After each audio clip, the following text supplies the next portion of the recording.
Welcome to Get Solutions. So previous classes alli we had a discussion with the problems with the method of differential method alli yav tara calculation madodu ನಾವು NPV ನ ಮತ್ತೆ based on so internal rate of return method alli yav tara calculation madodu rate of return anta calculation ಮಾಡಿದ್ವಿ and internal rate of return and also based on the life cycle, that is annuity base ಮೇಲೆ ನಾವು yav tara ನಾವು calculation madodu net present value ನ anta calculation ಮಾಡಿದ್ವಿ. Okay, so next problem ಬಂದ್ಬಿಟ್ಟು ನಿಮಗೆ the problem asked in the year 2015 it seems. So it is based on the inflation base ಮೇಲೆ ಕೇಳಿದರೆ, that is investment analysis under inflation. So ಈ method ಅಲ್ಲಿ ನಿಮಗೆ problem ನ ಕೇಳಿದ್ದಾರೆ. ಸೊ ಆ ಪ್ರಾಬ್ಲಮ್ ಮಾಡೋದಕ್ಕಿಂತ ಮುಂಚೆ ಫಸ್ಟ್ ಕಾನ್ಸೆಪ್ಟ್ ನ ಎಕ್ಸ್ಪ್ಲೈನ್ ಮಾಡ್ತೀನಿ. Why we are going to consider the inflation factor in investment analysis ಅಂತ ಹೇಳ್ಬಿಟ್ಟು ಒಂದು ಕಾನ್ಸೆಪ್ಟ್ ಇದೆ. ಫಸ್ಟ್ ಅದನ್ನು ತಿಳ್ಕೊಳ್ಳಿ, ನೆಕ್ಸ್ಟ್ ಪ್ರಾಬ್ಲಮ್ ನ ಸಾಲ್ವ್ ಮಾಡೋಣ. Okay, see the investment decision under inflation. You know very well the inflation is nothing but it increase in the price value of an asset or increase in the price value of the goods, right? So that is called as inflation. Okay, so ಈಗ ಈ inflation ಅಲ್ಲಿ ಅಥವಾ ಈ inflation factor ಅನ್ನೋದನ್ನ ನಾವು investment analysis. So investment analysis nothing but it is analysis of the assets based on the future benefits, whether it is a short term or long term asset, right? So now particular best alternative course of an action built a best alternative investment proposal na ನಾವು select ಮಾಡ್ಕೊಳ್ಳೋದಕ್ಕೆ ನಾವು investment analysis ಅಂತ ಕರಿತೀವಿ. That is based on the future benefits from the assets. Okay, so ಈ ಥರ investment analysis okay best ಆಲ್ಟರ್ನೇಟಿವ್ನ choose ಮಾಡಬೇಕು ಅಂತ ಹೇಳಿದ್ರೆ ನಾವು ಜನರಲ್ ಆಗಿ ವೇರಿಯಸ್ ಟೆಕ್ನಿಕ್ಸ್ನ ಯೂಸ್ ಮಾಡ್ತೀವಿ. For example internal rate of return previous ಪ್ರಾಬ್ಲಮಲ್ಲಿ ಮಾಡ್ದಂಗೆ, ಮತ್ತು internal rate of return and net present value. So ಇದ್ರ ಬೇಸ್ ಮೇಲೆಲ್ಲ ನಾವು ಕ್ಯಾಲ್ಕುಲೇಷನ್ ಮಾಡಿ ಡಿಸಿಷನ್ಸ್ನ ತಗೊಳ್ತೀವಿ. ಓಕೆ, ಸೊ ಈಗ net present value you know very well. What you mean by this net present value? In the sense we are going to calculate the present value of an asset which will be going to pay in future or present value which we will get in future. So future alli ಎಷ್ಟು cash inflow ಅಥವಾ outflow incur ಆಗಬಹುದು ಅನ್ನೋದನ್ನು ನಾವು calculation ಮಾಡೋದನ್ನು ನಾವು present value ಅಂತ ಹೇಳ್ಬಿಟ್ಟು ನಾವು ಕರಿತೀವಿ. That is how we are going to calculate the present value in the sense that is based on the present value ಫ್ಯಾಕ್ಟರ್ಸ್ನ ಯೂಸ್ ಮಾಡಿಕೊಂಡು ಪ್ರೆಸೆಂಟ್ ಈಗ ನಾವು ಕ್ಯಾಲ್ಕುಲೇಷನ್ ಮಾಡ್ತೀವಿ. ಫ್ಯೂಚರಲ್ಲಿ ಇಷ್ಟು ಕೊಡಬೇಕಾಗುತ್ತೆ, ಇನ್ ಕೇಸ್ ತುಂಬ ಕೊಡಬೇಕಂತ ಅಂತ ಹೇಳಿದ್ರೆ ಸೊ ಪ್ರಾಜೆಕ್ಟ್ನ ಅಕ್ಸೆಪ್ಟ್ ಮಾಡೋದು ರಿಜೆಕ್ಟ್ ಮಾಡೋ ಡಿಸಿಷನ್ಸ್ನೆಲ್ಲ ನಾವು ನೋಡಿಕೊಂಡು ಅನಾಲಿಸಿಸ್ ಮಾಡಿ ತಗೊಳ್ತೀವಿ. Okay, so there so ಈಗ ಫ್ಯೂಚರಲ್ಲಿ ಎಷ್ಟೋ ಪೇಮೆಂಟ್ ಕೊಡಬೇಕು ಅಂತ ಅಂದ್ಕೊಳ್ಳಿ.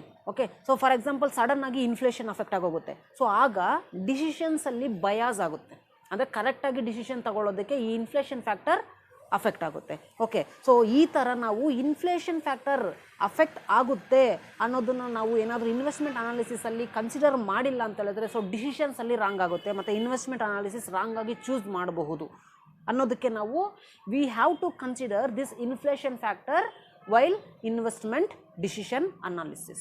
Okay, so in this inflation analysis, that is investment decision under inflation analysis, we have to focus only on two concepts, that is nominal rate or real rate. Okay, so ಈ inflation analysis ಅಲ್ಲಿ ನಾವು two factor ನ consider ಮಾಡಬೇಕಾಗುತ್ತೆ. ಒಂದು nominal factor and another one is real factor. So what is this nominal factor or real factor? So this nominal factor is also called as nominal discount rate antano kariಬಹುದು. So this real factor is also called as real discount rate anta helbiಟ್ಟು ನಾವು ಕರಿಬಹುದು. Okay, so this is nominal value and this is real value. So what is the difference between this nominal factor or nominal value and real factor or real value? In the sense, let's see the example now. How this nominal discount rate and real discount rate is different from each other. Okay, see, for example, I have an SBI account. Okay, so State Bank of India nalli nandu savings bank account ide. Okay, so assume I am going to deposit that is rupees 100.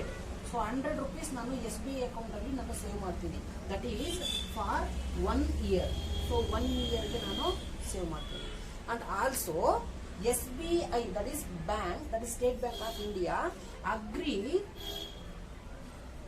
to pay 10% interest on this deposit. Okay. So 100 rupees deposit ಮಾಡ್ತಿದ್ದೀನಿ SBI ಬ್ಯಾಂಕಲ್ಲಿ. Then this 100 rupees is for 1 year. So 1 year ಆದಮೇಲೆ SBI bank account SBI ಇಂದ ನನಗೆ ಎಷ್ಟು ಸಿಗುತ್ತೆ ಅಂತಂದ್ರೆ 10% interest ಹಾಕಿ ಕೊಡ್ತಾರೆ ಅಂತ ಹೇಳ್ಬಿಟ್ಟು ಹೇಳಿದ್ದಾರೆ. ಓಕೆ. ಸೊ 10% ಇಂಟ್ರೆಸ್ಟ್ ಹಾಕಿ ಕೊಡ್ತಾರೆ ಅಂತ ಹೇಳಿದ್ರೆ after 1 year I will get 110 rupees, right? So 110 rupees ನನಗೆ ಬರುತ್ತೆ after 1 year. Okay. So consider this situation. ಈ ಸಿಚುವೇಶನ್ ಅಲ್ಲಿ ಎಲ್ಲಾದ್ರೂ ನಾನು ಇನ್ಫ್ಲೇಷನ್ ಫ್ಯಾಕ್ಟರ್ ನ ಅಸಂಪ್ಷನ್ ಮಾಡ್ಕೊಂಡಿದ್ದೀನ, ಅಲ್ಲ ಎಕ್ಸ್ಪೆಕ್ಟ್ ಮಾಡ್ಕೊಂಡಿದ್ದೀನ ಅಥವಾ ಕನ್ಸಿಡರ್ ಮಾಡಿದ್ದೀನ? No. Then this 110 will be called as in nominal term. Okay, so this 10% is called as nominal discount rate because we are not adjusted the any inflation factor for this percentage. So therefore this rate will be called as nominal discount rate. Okay, so that's why the nominal discount rate is the rate we are not adjusted any inflation factor, then it becomes the nominal discount rate or nominal value. So ಅದೇ ತರ real factor ಅಥವಾ real discount rate ಅಂದ್ರೆ ಏನು ಅಂತ ಹೇಳಿದ್ರೆ, C okay, assume the inflation rate is 7% which will be going to affect after 1 year. So after 1 year inflation ಬಂದ್ಬಿಟ್ಟು ಎಷ್ಟು effect ಆಗುತ್ತೆ ಅಂತ ಅಸಂಪ್ಷನ್ ಮಾಡ್ಕೊಂಡ್ರೆ ಒಂದು 7% ಅಸಂಪ್ಷನ್ ಮಾಡ್ಕೊಳ್ಳೋಣ. Okay. So after 1 year 7% is the inflation rate is expected. Okay. So this inflation 7% in the sense the price prevailing today is increased by 7% next year. ಅಂದ್ರೆ price ಏನಿದೆಯೋ ಈಗ, ಫಾರ್ ಎಕ್ಸಾಂಪಲ್ 100 rupees ಏನಾದ್ರೂ ಈಗ ಇದ್ರೆ after 1 year it will become 107 rupees. Okay. For example 1 rupee ಏನಾದ್ರೂ ಈಗ ಇದ್ರೆ same product ಗೆ ಸೇಮ್ ಪರ್ಚೇಸ್ ಮಾಡಬೇಕಂದ್ರೆ next year then we are going to pay 1.07 rupees. Okay. So ಯಾವಾಗ ಇನ್ಫ್ಲೇಷನ್ ರೇಟ್ ಅಫೆಕ್ಟ್ ಆಗುತ್ತೋ ಆಗ the price prevailing today is increased by next year 7% increase ಆಗುತ್ತೆ ಅಂತ. ಸೊ 100 rupees ಅಂತ ಏನಾದ್ರು ಅಸಂಪ್ಷನ್ ಮಾಡ್ಕೊಂಡ್ರೆ 107 rupees ಕೊಡಬೇಕು ಸೇಮ್ ಗೂಡ್ಸ್ಗೆ ನೆಕ್ಸ್ಟ್ ಇಯರ್. ಸೊ ಈಗ 1 ರೂಪಿ ಕೊಟ್ಟು ಪರ್ಚೇಸ್ ಮಾಡ್ತೀವಿ ಅಂತ ಹೇಳಿದ್ರೆ next year because of inflation rate we are going to pay the amount 1.07 for the same goods. So the purchasing power today same as the purchasing power after 1 year. Okay. So purchasing power ನೋಡ್ಕೊಳ್ಳಿ, ಈಗ 1 rupee ಇದೆ, next year ಅದೇ goods ನ purchase ಮಾಡ್ಬೇಕಂತ ಹೇಳಿದ್ರೆ purchasing power is the same because we are purchasing the same, but because of inflation rate the price will be increased by 7%. Then we can say the 1 rupee today is equal to 1.07 rupees next year. Therefore the purchasing power is the same in case of 1 rupee and 1.7 rupees ಅಂತ ಹೇಳ್ಬಿಟ್ಟು. Okay. So ಇದನ್ನ mathematical ಆಗಿ ನಾವು ಯಾವ ತರ calculation ಮಾಡೋದು ಅಂತ ಹೇಳಿದ್ರೆ, ಫಾರ್ ಎಕ್ಸಾಂಪಲ್ ನೋಡಿ, ಆಫ್ಟರ್ 1 year ನನಗೆ ಎಷ್ಟು ಬರುತ್ತೆ? 110 rupees ಬರುತ್ತೆ. So when we assume this inflation factor in this situation, then mathematically we are going to calculate 1.07 ಅಂತ ಹೇಳಿದ್ರು ನಾವು ಕ್ಯಾಲ್ಕುಲೇಷನ್ ಮಾಡ್ತೀವಿ. ಓಕೆ. ಸೊ ದೆನ್ 110 rupees ನಾವು ತಗೊಳ್ತೀವಿ ಆಫ್ಟರ್ 1 year ಅನ್ನೋದಕ್ಕೆ ಹೇಳೋದಕ್ಕಾಗೋದಿಲ್ಲ. ಯಾಕಂತ ಹೇಳಿದ್ರೆ ಇನ್ಫ್ಲೇಷನ್ ಅಫೆಕ್ಟ್ ಆಗ್ತಿದೆ. ಇನ್ಫ್ಲೇಷನ್ ಅಫೆಕ್ಟ್ ಆಗ್ತಿದೆ ಅಂತ ಹೇಳಿದ್ರೆ ultimately will get less than this amount, right? So ಇದನ್ನ ನಾವು ಡಿವೈಡ್ ಮಾಡಿದ್ರೆ ಸೊ 102 ಓಕೆ 102.80 ಬರುತ್ತೆ.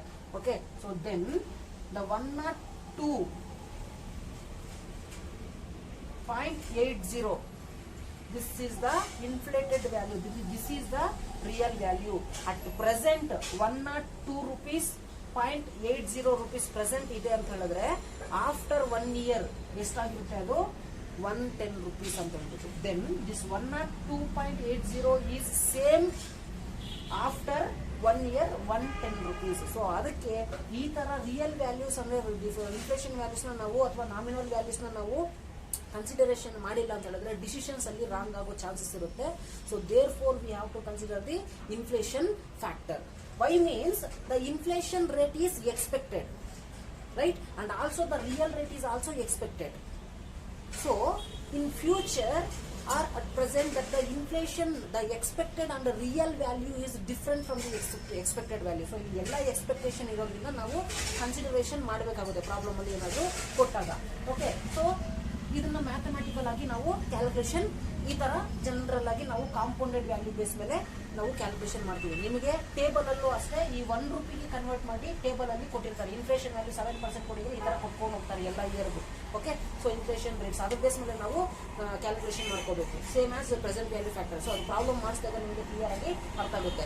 Then there is a formula to compute the nominal rate of discount and real rate of discount. So take down the formula ನಾವು how to compute the nominal rate of discount and real rate of discount. ನಾವು ಫಾರ್ಮುಲಾನಲ್ಲಿ ನೀವು real rate of discount ಅಂದ್ರೆ ಏನು, nominal rate of discount ಅಂದ್ರೆ ಏನು ಅದಕ್ಕಿಂತ ಮುಂಚೆ ನೀವು ತಿಳ್ಕೊಂಡೇ ಇರಲೇಬೇಕು. ಓಕೆ, ಸೊ ಈಗ ನಾಮಿನಲ್ ರೇಟ್ ಆಫ್ ಡಿಸ್ಕೌಂಟ್ಗೆ ನಿಮಗೆ ಗೊತ್ತಾಗಿದೆ. ಯಾವಾಗ ನಾವು ಇನ್ಫ್ಲೇಷನ್ ರೇಟ್ ಕನ್ಸಿಡರ್ ಮಾಡೋದಿಲ್ವೋ ಆ ರೇಟ್ನ ನಾವು ನಾಮಿನಲ್ ರೇಟ್ ಅಂತ ಹೇಳ್ಬಿಟ್ಟು ನಾವು ಕರಿತೀವಿ. ಸೊ ಯಾವಾಗ ನಾವು ಇನ್ಫ್ಲೇಷನ್ ರೇಟ್ ಕನ್ಸಿಡರ್ ಮಾಡ್ತೀವೋ ಆಗ ನಾವು ಅದನ್ನ ರಿಯಲ್ ರೇಟ್ ಆಫ್ ಡಿಸ್ಕೌಂಟ್ ಅಂತ ಹೇಳ್ಬಿಟ್ಟು ನಾವು ಕರಿತೀವಿ. Okay, so this 102.80 will be called as real value, that is the real rate of return. Okay, so based on these returns, that is the inflation returns, we are going to calculate the real factor.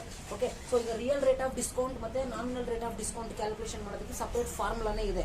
Okay, so inflation factor ನ consider ಮಾಡ್ತೀವಿ. So ಈಗ ಈ problem ಅಲ್ಲಿ exact ಆಗಿ ನಮಗೆ real rate of discount calculation ಮಾಡೋದಕ್ಕೆ ಇಲ್ಲ example. Okay, so ನಾನು ಹೇಳ್ಕೊಡ್ತೀನಿ ಯಾವ ತರ ಕ್ಯಾಲ್ಕುಲೇಷನ್ ಮಾಡೋದು real rate of discount and nominal rate of discount ಅಂತ ಹೇಳೋದು. Okay, let's take down the formula to compute the real rate of discount and nominal rate of discount.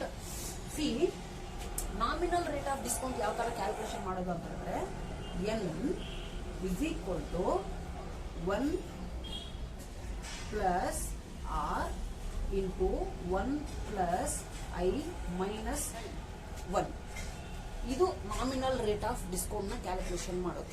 Okay, so this n is nothing but nominal rate. Similarly, r is nothing but real rate.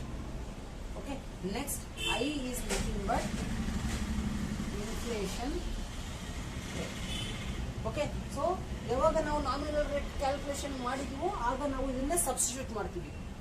This will ultimately helpful to calculate the real rate of discount. Okay, ಆಗ ನಮಗೆ real rate of discount calculation ಮಾಡೋದಕ್ಕೆ ಈಸಿಯಾಗಿ ಅರ್ಥ ಆಗುತ್ತೆ. Okay, so ಇದ್ರ base ಮೇಲೆ ನಾವು ಪ್ರಾಬ್ಲಮ್ನ ಮಾಡಬೇಕು.